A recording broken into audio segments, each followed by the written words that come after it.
location of Switzerland at the heart of Western Europe makes it a vital communications link between its larger neighbours, and its superbly run railway network is a tribute to the legendary Swiss efficiency.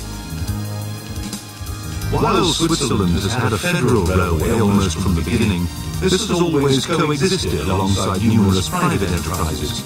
For despite its small area, Switzerland has more individual railway companies within its borders than any other country in the world. One of the biggest of these, the Rhine Railway, is to be found in the southeast of Switzerland, in Canton Graubünden. It was originally founded in 1895 to build the Arosa Line between Chur and St. Moritz, and almost immediately took over the newly opened Landkart-Davos Railway Company nearby.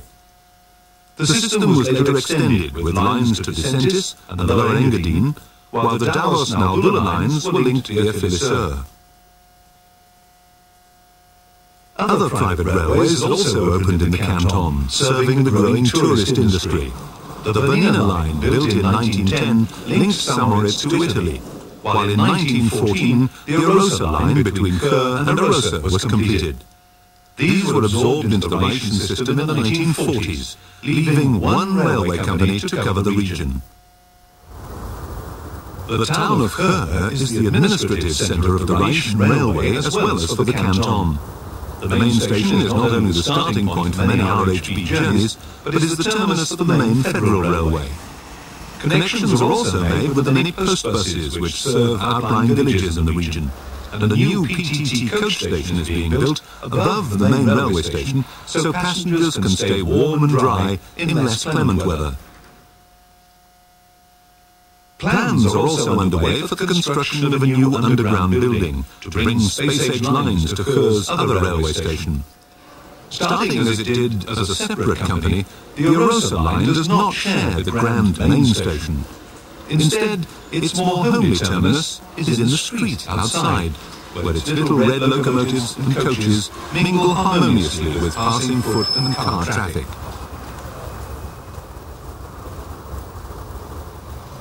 Although the Arosa Line's wagons are able to run on the main Rhine Railway through the mixed-gauge sidings, so that goods traffic can travel from the region onto the network, the Arosa locomotives must stay outside, as the line operates on a different electric current from the rest of the system.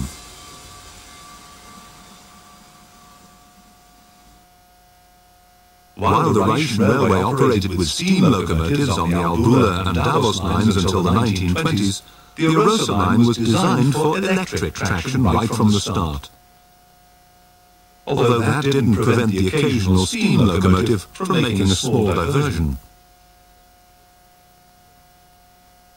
None of the original Chur-Arosa railway motor coaches now survive, and the locomotives which operate on the line today date from the 1950s and 1970s, after the amalgamation with the RHB.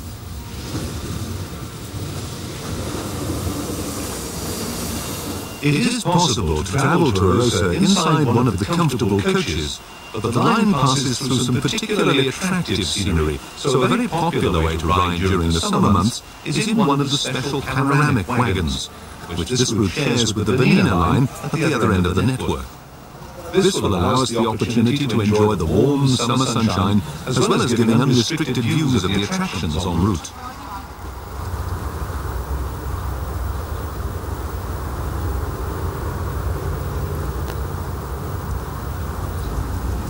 The first part of our journey lies along the streets of Chur, where the rails are incorporated into the road surface. The train takes precedence over other forms of traffic, even the normally omnipotent post buses.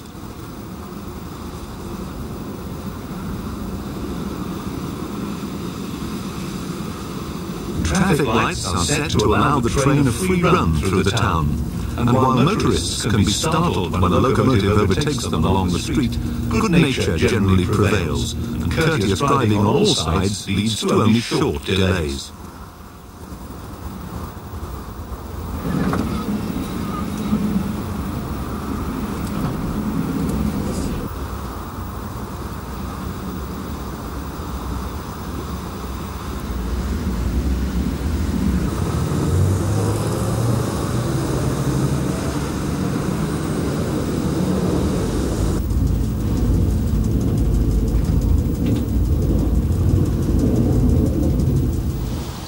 the Obertor junction, our train must slow to allow traffic at this busy corner to move out of the way before it can leave the main road and turn into the narrower Plesser Quay.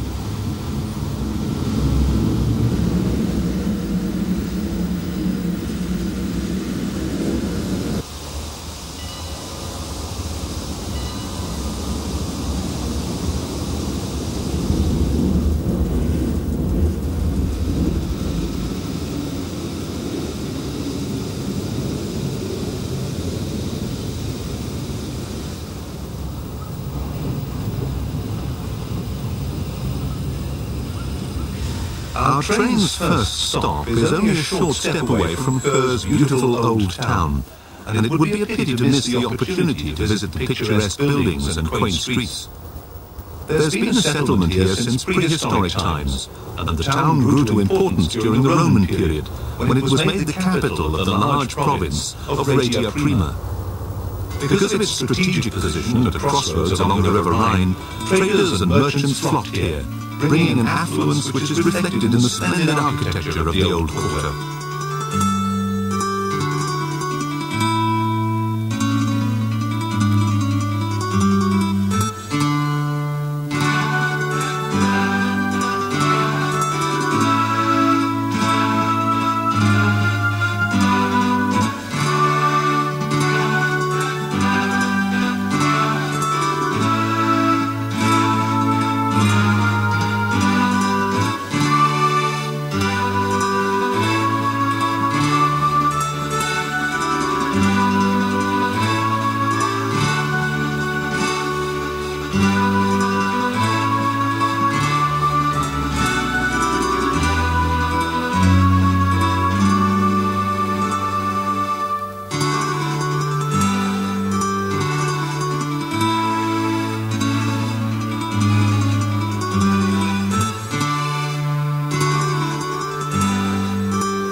The River Plesser marks the ancient city boundary, and the old toll house nearby is a reminder of the commercial traffic which has crossed here throughout the ages. Today, it's a restaurant with a bird's-eye view of the railway.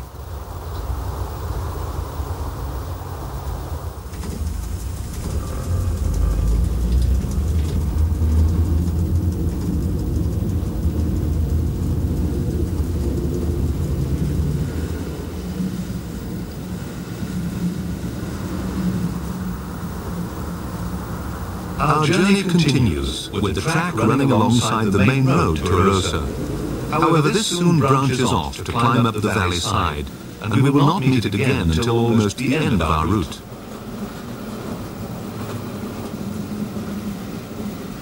The depot at Sand is still the main home for the Arosa locomotives and stock, although nowadays repairs and renovations are carried out at the main Russian workshops at Lancaster. The line now leaves Kerr and will follow the Plesser Valley all the way to its destination at Arosa, making a right-angled turn at Langvis.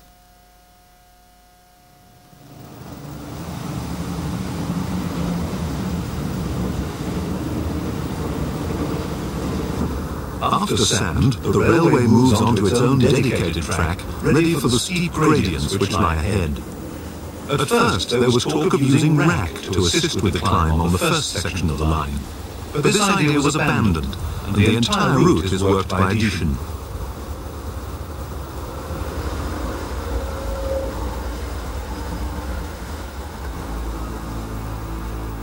We are now approaching the first tunnel on the line.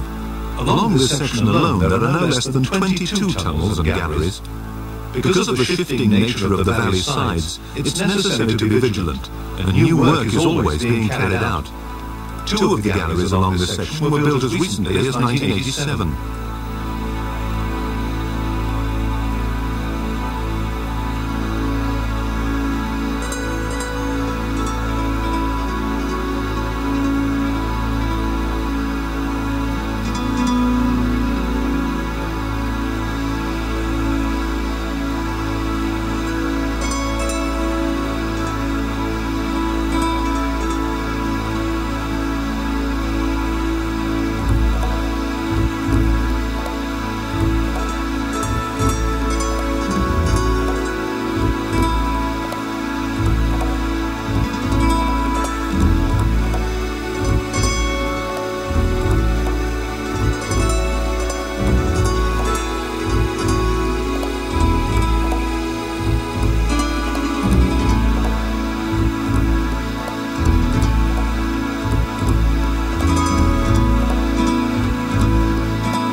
The impressive viaduct, which soars some 53 metres over the Castilla-Tobel stream, was originally a three-arched structure built entirely of stone. However, the steeply sloping valley side is continually moving, and gradually the supporting pillars began to shift, distorting the arches. Eventually, the pillar bases had to be strengthened, while the stone superstructure was replaced by a fish-belly girder bridge, giving greater flexibility and strength.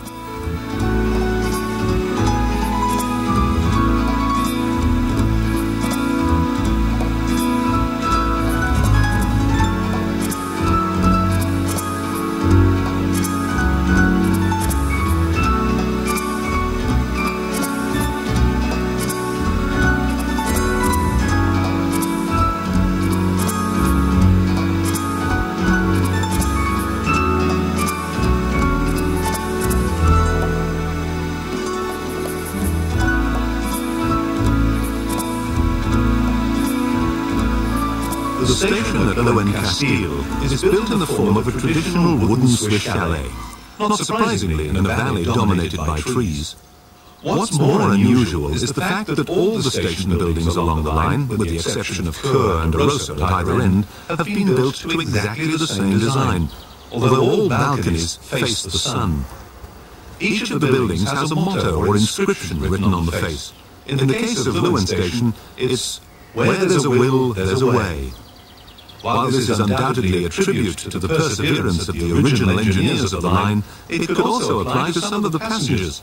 For although the village of Loen is only a brisk walk above the station, passengers travelling to Castile have hundreds of feet to climb before reaching their destination high up on the mountainside.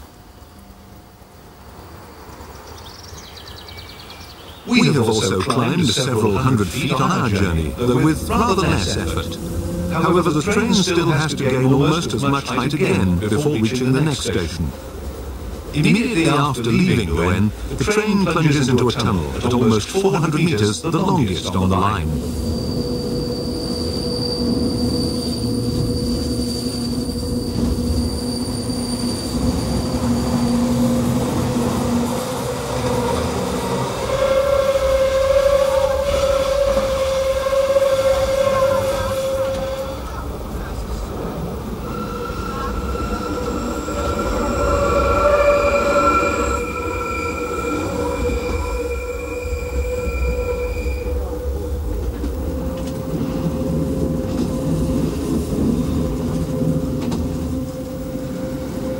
The engineers who constructed this line were faced with a formidable task, and the building of this 25-kilometre route, which began in January 1912, took almost 3 years to complete.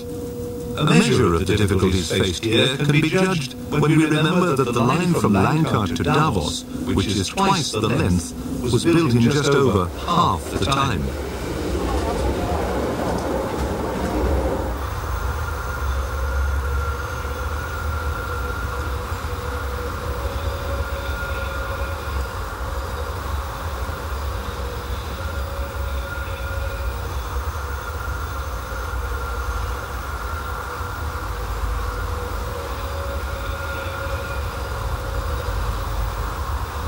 The valley now begins to open out, and the trees press less closely, allowing us good views of this beautiful region known as the Schanfigg. The origins of this name have been lost in the mists of time, but it's believed to derive from the Latin and mean Valley of the Forests.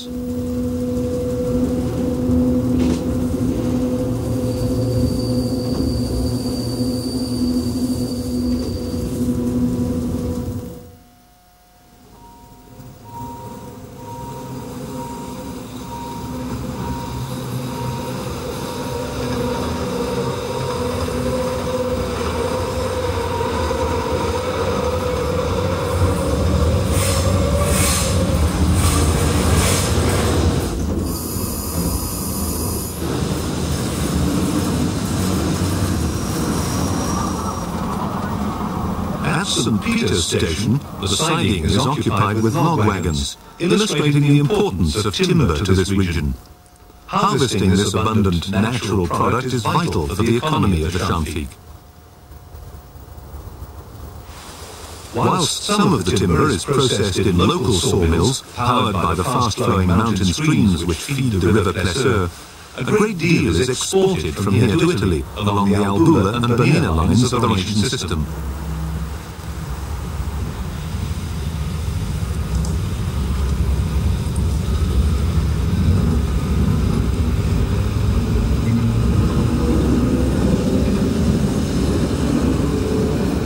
It would be wasteful, however, to export wood and import other building materials. Hence, the villagers of St. Peter's have been using timber for centuries to build both their barns and their houses.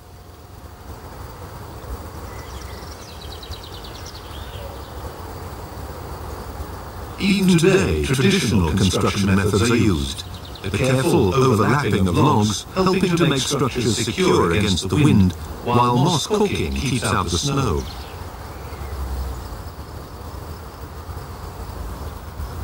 The surrounding hillsides are dotted with small timber barns, which are used to store hay for the cattle during the cold winter ahead. In summer the grass is harvested, and no slope is too steep or patch too small to be overlooked. Not only farmers need hay, hunters also save any available mowings in order to feed the deer and keep the herds alive during the harsh months when snow covers the ground.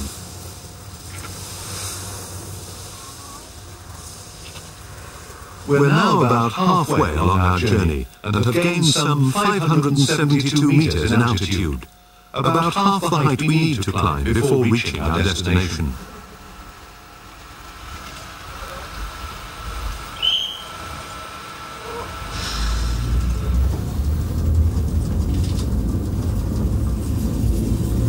The warm summer sunshine which is benefiting the farmers is also making our journey a pleasant one.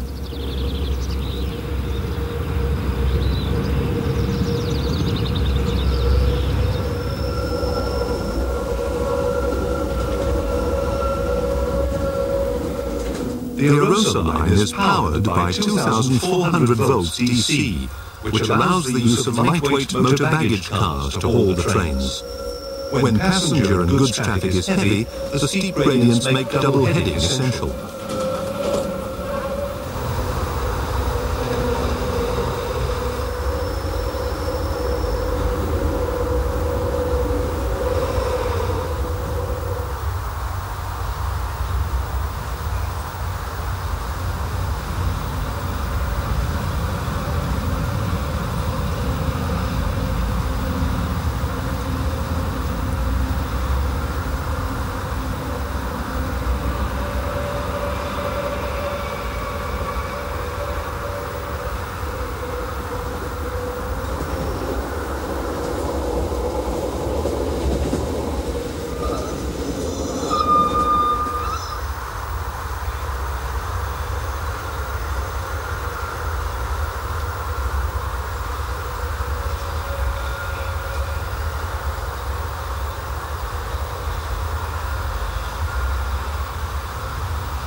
The station at Peist is a scheduled passing place for trains, a single-track operation making it essential for the timetable to run smoothly.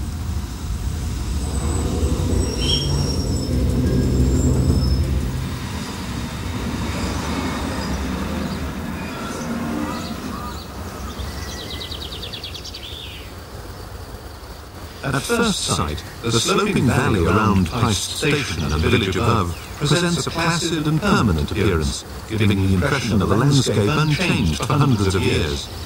However, this is an illusion, as a wider view of the Shantique testifies, revealing deep scars of bare earth between the lush green slopes. The valleys of the region are the product of the Ice Age, when much of Switzerland was buried under a thick blanket of snow and ice, with only the tops of the highest mountains exposed. Over thousands of years, the glaciers have gradually retreated, leaving a soft rock and earth rubble coating the valley sides, making it vulnerable to erosion by wind and more especially by water. The mountain streams which flow swiftly down the steep valley sides into the river Plesseur have greatly contributed towards shaping the surrounding landscape. Where vegetation is lost, whole slopes become endangered, and trees and grass find it difficult to regain a hold on the continually shifting screes.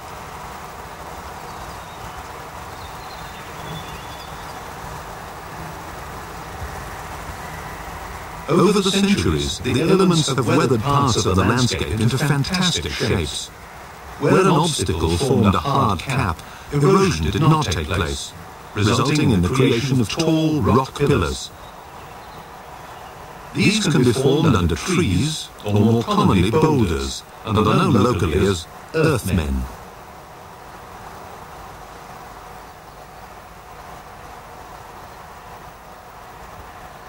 The soft terrain created difficulties for the builders of the coaching road in the last century, and the service along the valley to Langvis was not established until 1875, with the route to Arosa only being completed 10 years later.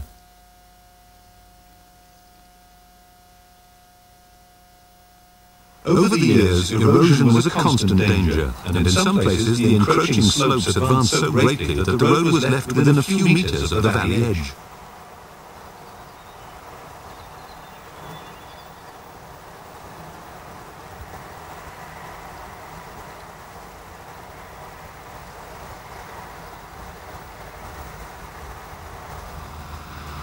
In the 1980s, the problem became so great that parts of the old road had to be closed, and 3 new tunnels bored through the mountainside to allow motor traffic safe passage.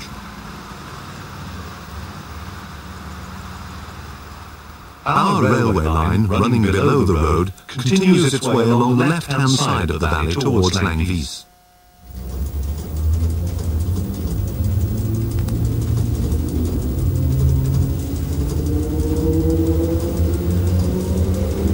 The line now begins to level out, and our ascent is less noticeable as we run swiftly through the lush green fields, past traditional wooden barns.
The many side streams which flow down from the surrounding mountain chain into the Plessa Valley presented a variety of challenges to the railway builders.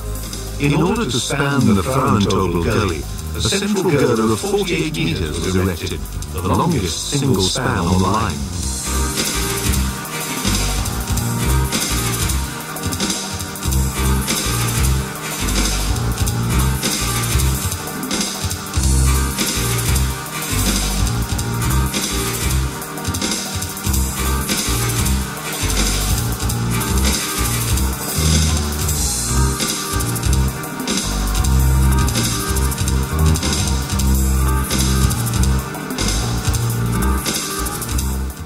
The Grundstobel Viaduct is one of the most impressive structures on the Arosa Line, and a triumph of engineering. An intricate timber framework was built to support this ferro-concrete construction with a central span of 86 meters. Its modern appearance is deceptive, as it was built in 1913, one of the first reinforced concrete bridges in Europe.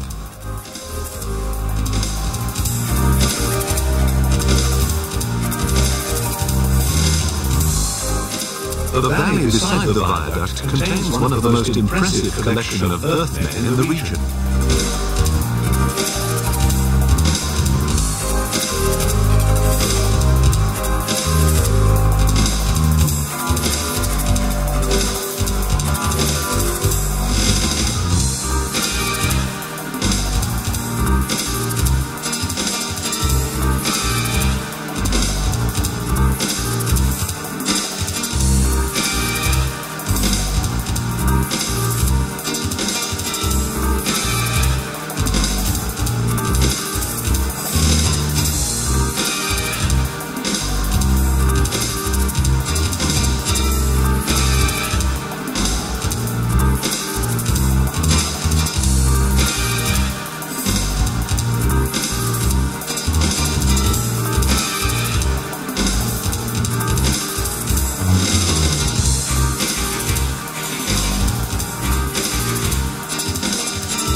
At Langwies, the valley divides.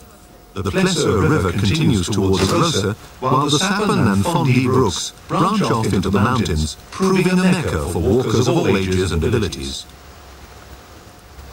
The village of Langwies, the name literally means long field, is another charming collection of pretty shuttered chalets in traditional style.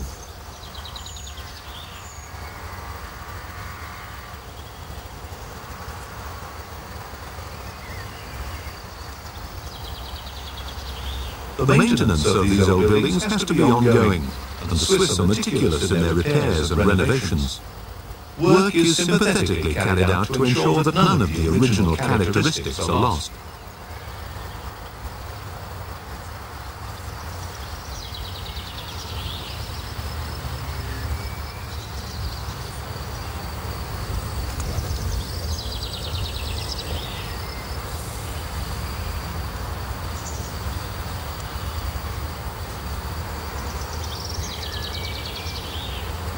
However charming the villages, the goal of the nature-loving walker is the unspoilt mountain slopes high above the tree line. Lofty stone crags are an irresistible attraction to the climber, while the lush hillsides, on closer inspection, reveal a wealth of wild flora and fauna. Picking a bunch of wild flowers to press can provide a charming souvenir of your walk. But be careful what you gather, as many of the rarer species are protected by law.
While some opt for pedal power, we take the opportunity of a leisurely stroll downhill following the course of the river back along the valley.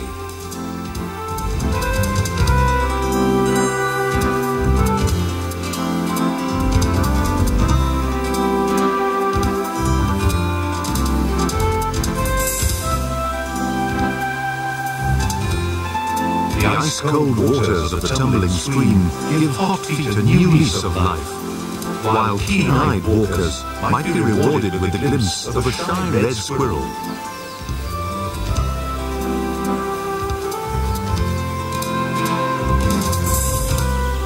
Down on the valley floor, the waters from the Fondee and Sapland brooks combine before joining the River Plesseur.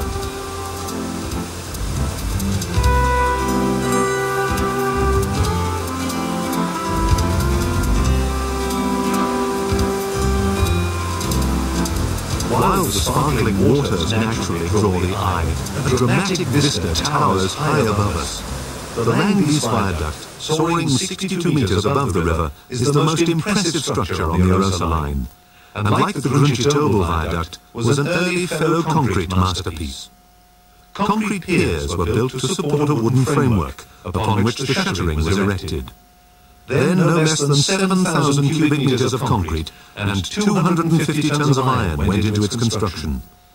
It was completed in 1914, and with a central span of 100 meters, could then proudly claim to be the largest single-span concrete viaduct in the world.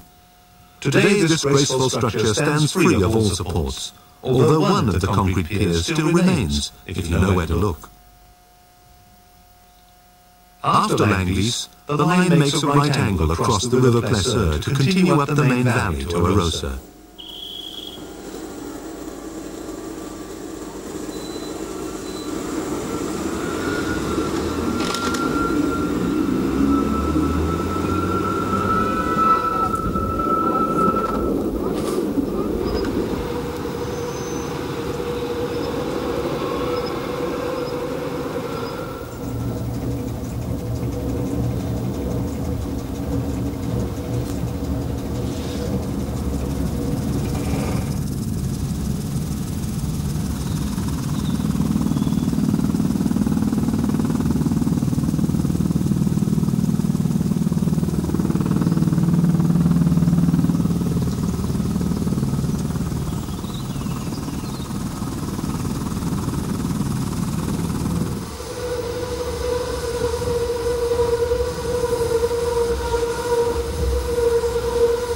The train now runs along the right-hand side of the valley, climbing steadily all the way.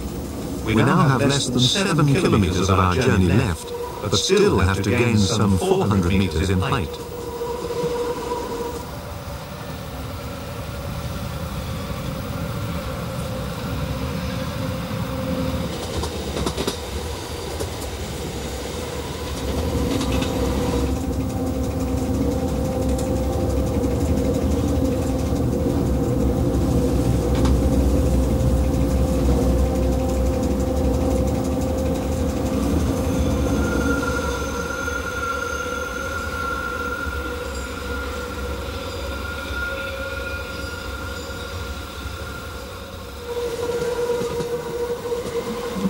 There are numerous photo opportunities along the route as a permanent reminder of our journey, and the panorama wagon gives good all-round visibility.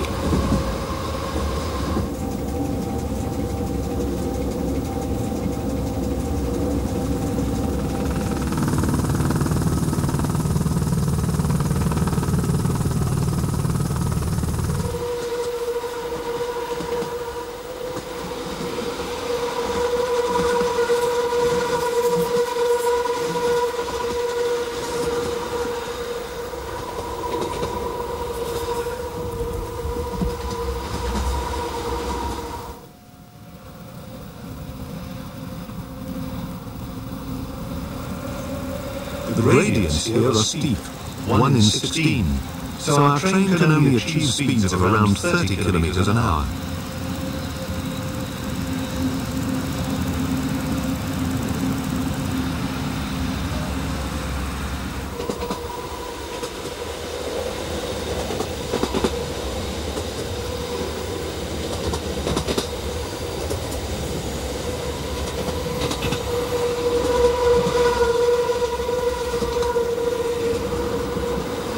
At Litsuruti, we are reunited with the road to Arosa, and the two ways will not be far apart for the remainder of the journey.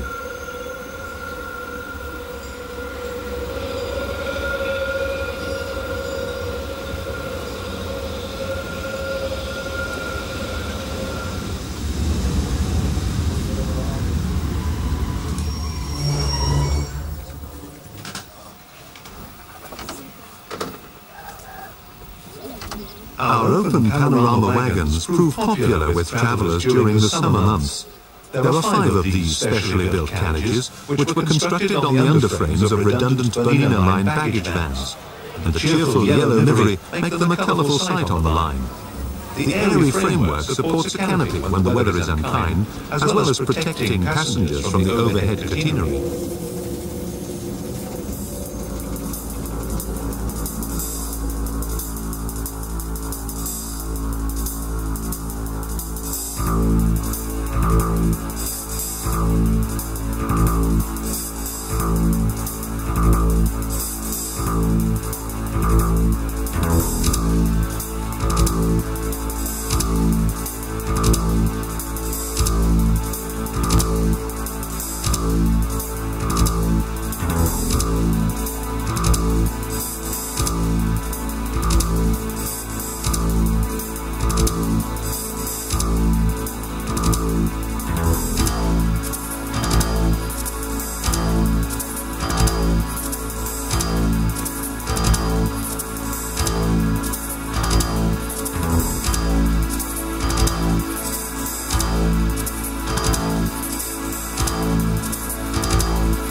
In order to gain sufficient height, the track now winds in 2 large loops, one of which contains the perfect house for any train enthusiast.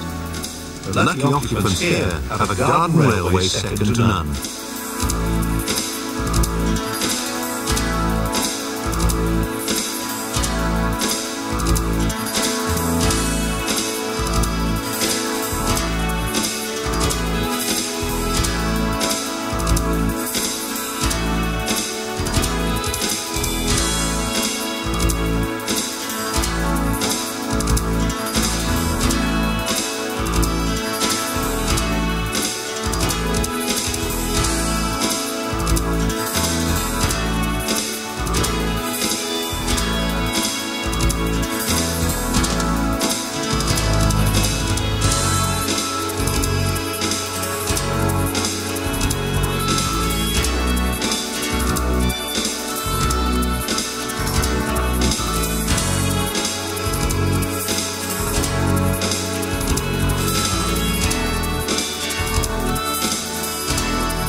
Arosa, the train runs above the Stausee, an artificial lake created by damming the Plessa River. While this stretch of water provides a delightful view for our journey, it has the more important task of generating electricity, some of which is being used to power our train.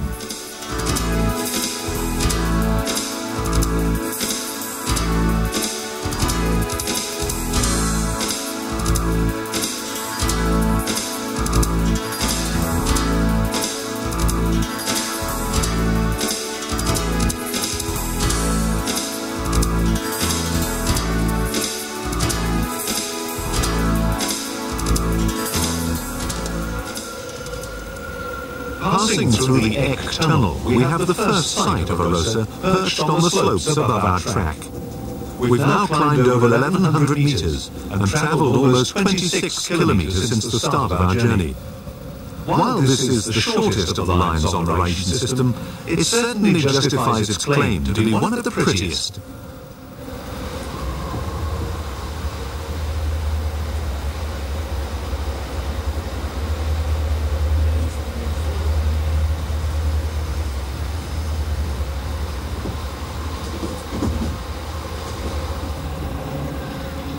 The line now enters the last of the 29 tunnels and galleries along the route.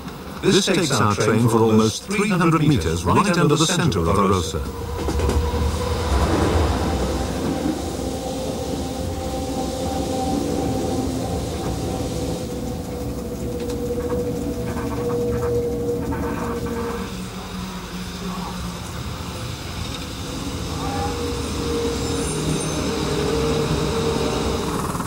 Journey's End is by the Obersee, or Upper Lake, at the last of the 8 stations on the line.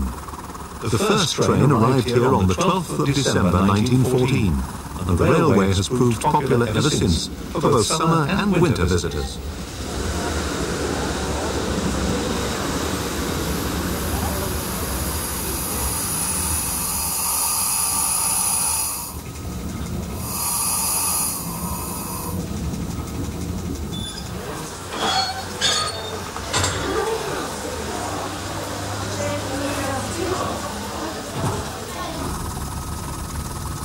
Arosa today is a thriving holiday resort, although until the end of the last century the region was inhabited almost exclusively by farming families. There have been small settlements here for many centuries, with immigrants arriving over the mountain passes from nearby Davos. However, thanks to tourism, the population increased fourfold between 1900 and 1930. Today the Upper Lake is a popular location for boaters and fishermen, a far cry from its original use as a watering hole for cattle.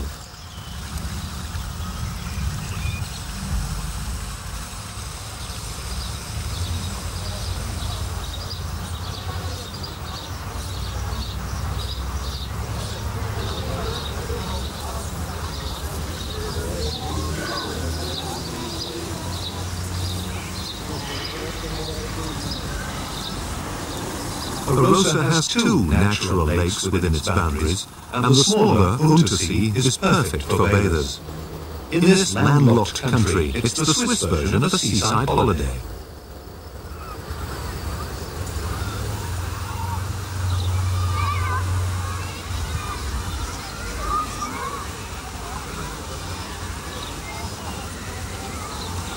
Ball games are also taken seriously here, and sports lovers have the opportunity to improve their tennis with professional instruction at the summer school.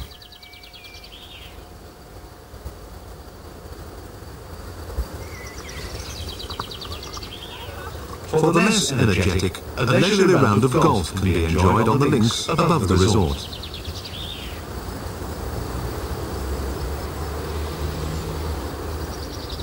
However, some of the fairways offer a challenge for the less experienced player.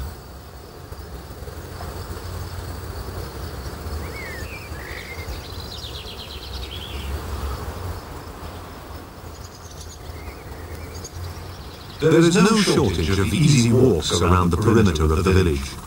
Just a little effort can bring some stunning views, and the trek down is invariably easier.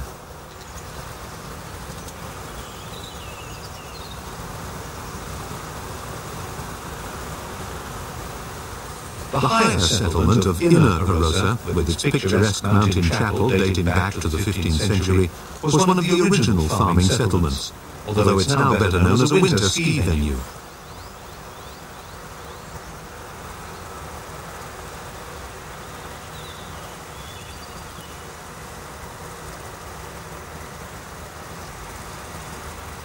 While many of the houses here retain their traditional appearance, with colourful flowers looking their best against the sun-darkened wood, Arosa also bears the influence of modern architecture.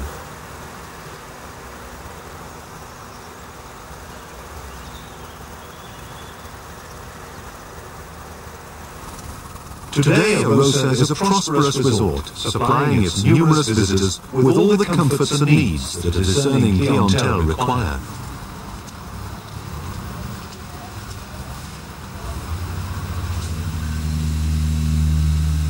The rival Oak-Sea Express offers a means of exploring this hidden gem of the Alps from lakeside to ski lift, as does leisurely perambulation.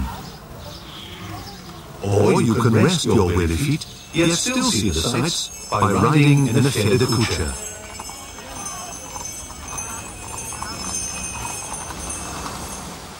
Journeying into the very heart of the Swiss Alps can be a memorable excursion along the Arosa Line.